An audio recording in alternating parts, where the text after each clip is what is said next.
we heard that in jail they even gave him a promotion. You know, he was in charge of the other jailed people. And the law of location is evident throughout the scriptures. After his life-changing encounter with God, we read that Jacob called the place Peniel. You remember? Saying, it is because I saw God face to face, and yet my life was spared. That's what he said. That was when God changed his life. You know, that was a big day for him. He moved from being the deceiver, Jacob, to Israel. And you know what Israel means? A prince with God. From being called a deceiver to a prince with God. Just one day. Remember, again, be present in the moment. It was just an ordinary day when he came, and that's what happened. But he was in the place. He called it Peniel. That's when God changed his name. Now, Elijah, you remember Elijah? In the midst of a famine, God appeared to him and said, I want you to go to a place called Zarephath. You remember? There, I've directed a widow to feed you. Do you see? And not a place. A place. So I can say Eden was the place of fruitfulness, because God said, multiply. I can say Zarephath, Peniel, was the place of radical change, in the person's life. I can say Zarephath was the place of divine supply. So you want a radical change in your life, you need to be in the place God has placed you. You need divine supply, then you need to be in the right place. You need fruitfulness, you need to be in the right place. Now the question I have, are you in the place God wants you to be? If you're not sure, talk to him. Talk to him today. Be sure that you're in the right place. Be sure that you're in the right place, because that's where you'll flourish. That's where you'll find divine supply. This is where you'll find fruitfulness. This is where you'll find revelation. In the right place. Be in the right place. Wherever you are, look, see God. See God wherever you are. That's why for the last 2 weeks, we always begin this session by saying, you're awesome in this place. See God awesome wherever you are. Give him first place. And be quiet. Listen. Ask, is this the place I'm supposed to be? Is this the place I'm supposed to be?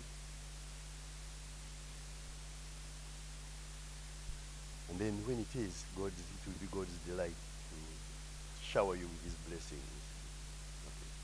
Because you remember, you hear him say, I'm the Lord your God, who teaches you to profit, who leads you by the way you should go. So he has led you where you're supposed to be. Now, that's the second lesson. So the first lesson was be present in the moment. Remember?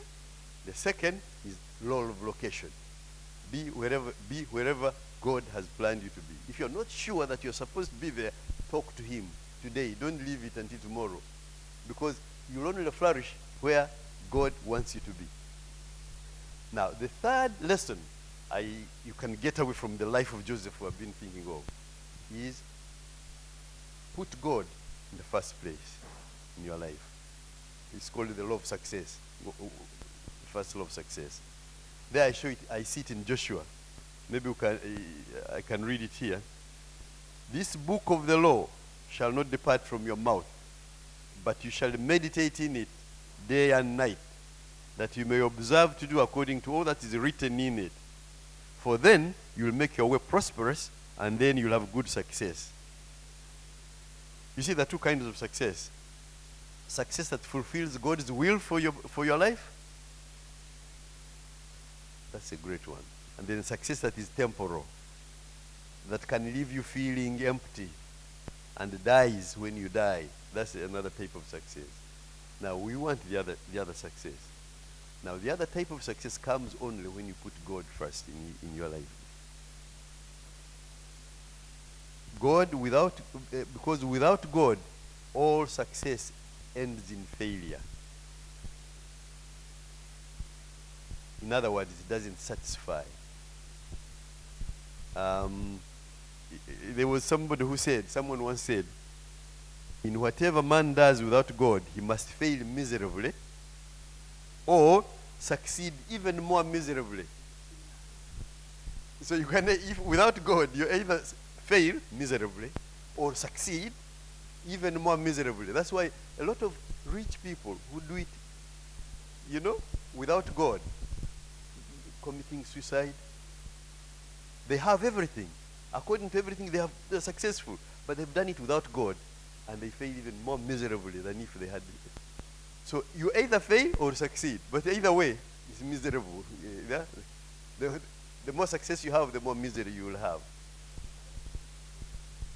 In reverse, exactly. Exactly, in reverse. Succeed in reverse.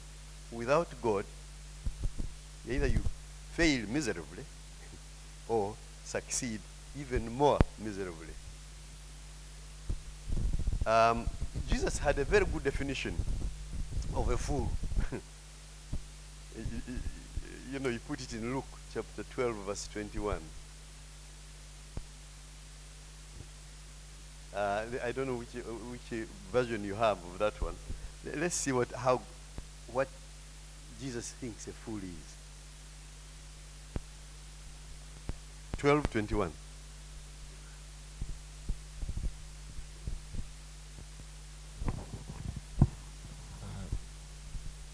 So is he that lays up treasure for himself and is not rich towards God. Which version is that?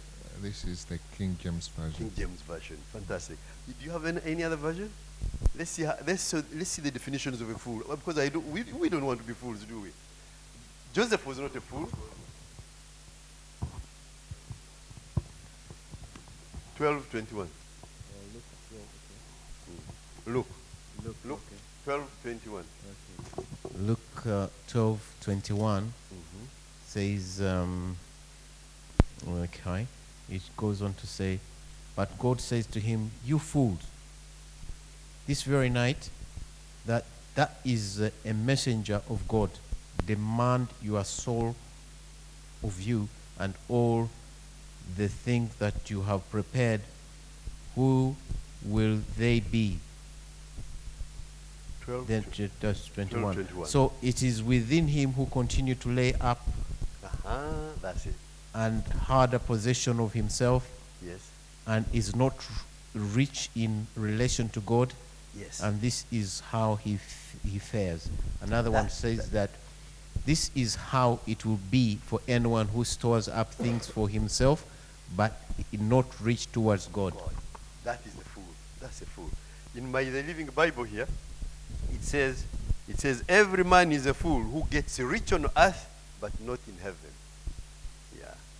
So, success should only be with God.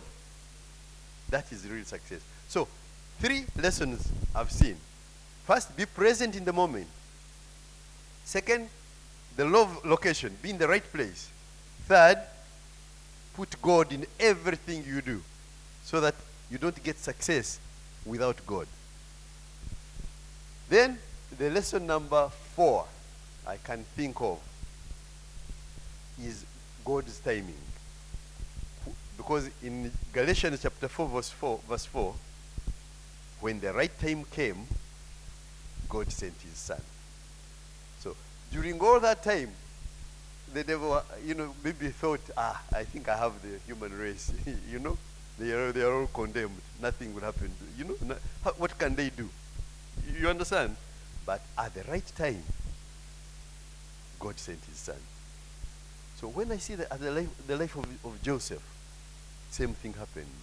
He suffered through all those 13 years, all those years, until his time came, and he was removed from the prison to the palace.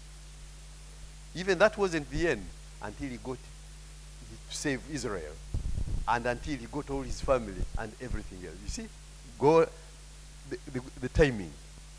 So, after being present in the moment, and being in the right place, and putting God first in everything, remember, the timing is God's. God doesn't consult us to make sure his plans line up with our timetable. God sets the schedule. Sometimes we have to run to keep up with him. Sometimes we have to slow down in order for him, to get in step with him.